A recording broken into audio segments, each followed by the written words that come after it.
pitch n'est pas drôle du tout, et pourtant c'est quand même un film sourire. C'est Restless de Gus Van Sant. Et Restless est un excellent film que j'ai découvert sans connaître le nom de réalisateur, alors que je me baladais dans Paris et j'avais 2 heures à tuer. J'ai vu une affiche qui m'a intrigué, celle que vous voyez à l'écran, et je me suis dit tiens, je vais aller voir le film. Alors, le film se passe à un niveau adolescent, c'est-à-dire ce sont 2 ados qui se rencontrent dans un contexte bien particulier, c'est un enterrement. Et en fait, le garçon est un mec qui collectionne les enterrements. C'est un type en fait qui est, comment dirais-je, un jeune garçon qui a un rapport à la vie un peu étrange. Et il aime assister, ça lui permet peut-être de relativiser sa propre vie et ses propres tourments. Il aime assister aux veillées funèbres, il aime assister aux enterrements. Et voilà, donc au début du film, un des mecs, un croque-mort, en gros, va le voir et dire écoute, je sais à quel jeu tu joues, c'est pas la première fois que je te vois à un enterrement, tu vas pas me faire croire que t'es de la famille de la victime, enfin de la défunte. Et au moment où il se point d'avouer qu'il a un fétiche un peu bizarre, une jeune femme vient auprès de lui et se fait passer pour sa petite amie. Elle le sauve en quelque sorte. Elle aussi était présente parce qu'elle connaissait la personne qui est morte. Et en fait, c'est un enfant qui est mort, de mémoire. Hein. Je n'ai pas revu le film depuis 10 ans. Alors, au début du film, le personnage féminin dit à ce jeune homme, des ados, hein, ils ont la vingtaine, qu'elle travaille à l'hôpital, voilà, et que donc elle connaissait la victime qui est morte d'une maladie grave. Et en fait, au fur et à mesure du film, on comprend que c'est elle qui a une maladie grave. En fait, elle connaissait la personne qui est morte parce qu'elle-même souffre d'un cancer. En fait, c'est un film qui parle de la fin de vie de cette jeune femme. Alors, je veux dire, un film sourire, tu te fous de ma gueule. Il n'y a rien de pire qu'un adolescent qui meurt dans la fleur de l'âge d'une maladie incurable. Enfin, c'est juste horrible, Daniel, tu nous tortures. Eh bien, quand j'ai commencé à regarder le film, je me suis dit la même chose que vous. Je me suis dit, mais pourquoi j'ai payé 10 balles pour subir l'histoire d'une jeune femme qui va mourir à 20 ans d'un cancer? Enfin, pourquoi je me fais souffrir? Je ne connaissais pas l'histoire. Des fois, je veux voir des films un peu comme ça, à l'instinct.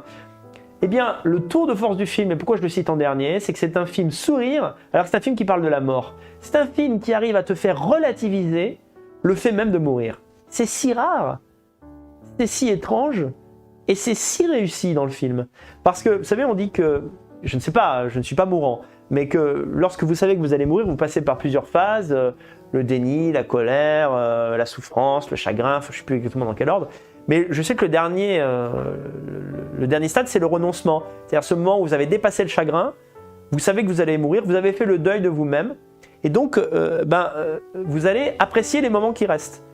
Je trouve très original de la part de Gus Van Sant d'avoir choisi ce moment-là de la maladie où la personne accepte qu'il n'y a plus rien à faire et qu'il y a juste à aller jusqu'au bout en souffrant le minimum et en faisant souffrir l'entourage le moins possible. Alors évidemment, tout c'est pas aussi placide. Évidemment, il tombe amoureux. Évidemment, il y a beaucoup d'histoires d'amour dans ce top. Et quand il réalise qu'elle lui a menti et que finalement, elle va bientôt ne plus être là, il a une révolte. Il se dit merde, c'est pas possible. Pour une fois que ma vie a un sens, pour une fois que j'aime quelqu'un, cette personne va m'être arrachée, c'est horrible, etc.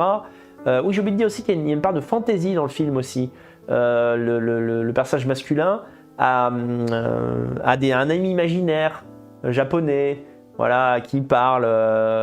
Ouais, c'est un peu une dinguerie, quoi.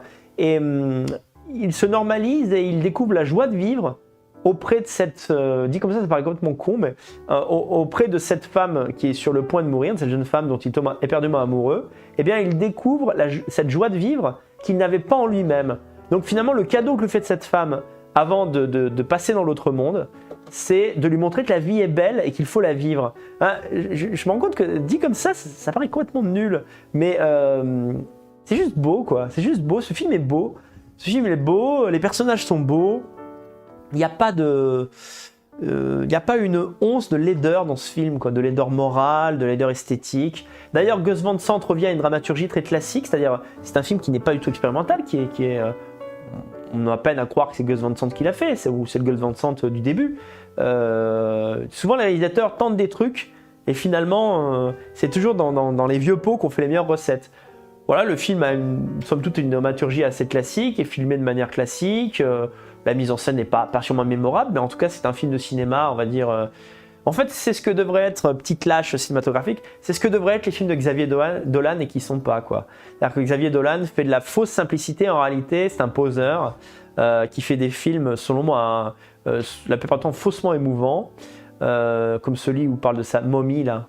Restless, c'est un momie, mais réussi, quoi. Momie, pas la momie, le film, pas la momie, voilà. Momie, maman, quoi, voilà. Donc, je vous conseille ce film. Peut-être à part si vous avez vous-même, vous êtes confronté à la maladie ou quelqu'un dans votre famille est sur le point malheureusement de nous quitter. Là, ça vous fera peut-être trop mal au cœur.